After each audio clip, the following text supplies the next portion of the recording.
Good morning.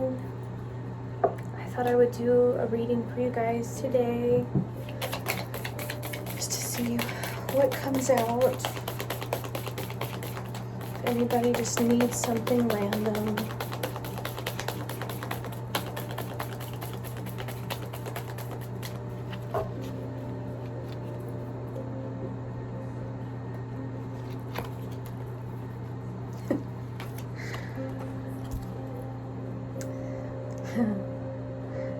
So, relationships.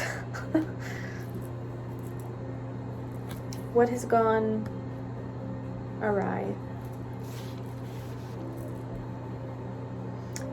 Where do you feel like something you may have said may have come out wrong or been misunderstood, or maybe you said something that you regret. Maybe you didn't say something and you regret it. Maybe you go to sleep thinking about the situation and you wake up thinking about the situation and you think all day about the situation, and it doesn't matter how much time has passed, there it is. But it seems like sleep is the moment that it shows up the most, or when you try to rest is when your mind plagues you about this situation. Sometimes our love language is different.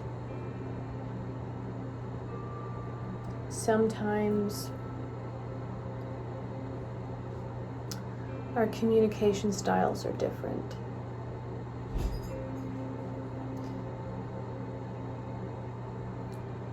Maybe sometimes you wish you could show up different, or that something you could do would be different.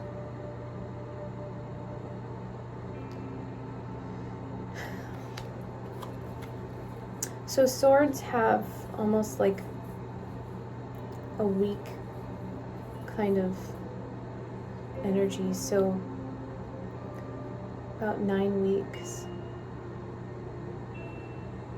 Not saying it'll be solved or it'll be better, but just kind of pay attention to count from today when you see this 9 weeks and see where that falls in the calendar for you, and just kind of pay attention to whatever transpires around there. And when it comes to relationships, I always say this, but if someone wants to be in your life, they will. And if they don't, they won't.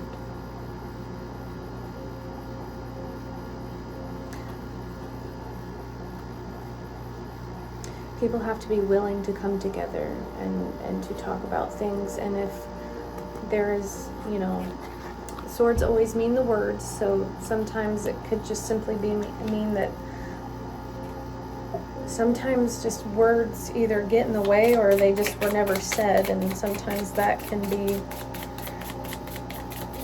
the hardest part. Words are things that you can't take back and you can never unhear.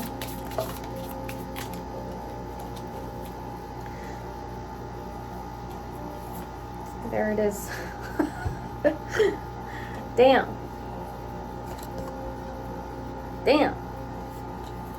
Okay. So sometimes it can feel like, I don't know, you feel like someone's either talking behind your back, or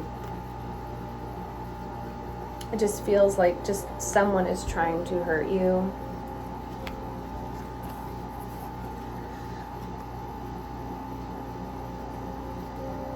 But there is still love there. There's compassion, and maybe that, sometimes we're super fragile and we're always just perceiving,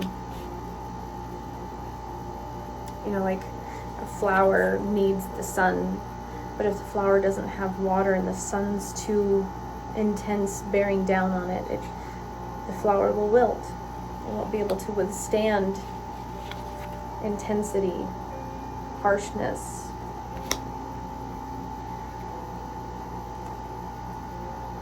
This is sometimes the stork means that, you know, it can also be kind of like the stork or the message. There's something that will be coming in, but sometimes it would be probably not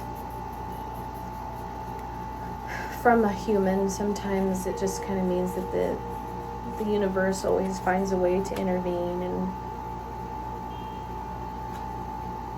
something new will come. You know, storks normally, you know, they always say that the stork that brings the baby, but sometimes the stork brings a message, something, you know, that means something. And sometimes shitty experiences, what pushes us away from things, can be protection. But also when it comes to this kind of energy, sometimes we recoil and remove ourselves from the ability for someone to be able to come in and have a conversation, or to just be there in whatever capacity they decide to show up in, and we shield ourselves from it, we recoil from it, because either what they're doing or they're saying is genuinely hurtful, or this can be a trauma response from the past where we just automatically assume that we're rejected and unwanted, and, you know, so we don't even attempt to show up anymore. And it can be because we've entertained a little bit of a delusion, or we, you know, believed someone to be something that they're not, which isn't always fair, you know. Sometimes we have to be very rational when it comes to love, you know. So that's a 2. I'm not sure if it can show up in the camera. Maybe. There it is, 2. 2, 2, 2, 2. So make sure you're not entertaining delusions within relationships. And, you know, if there have been things said that you regret, you know, you can't take that back. You can't take it back.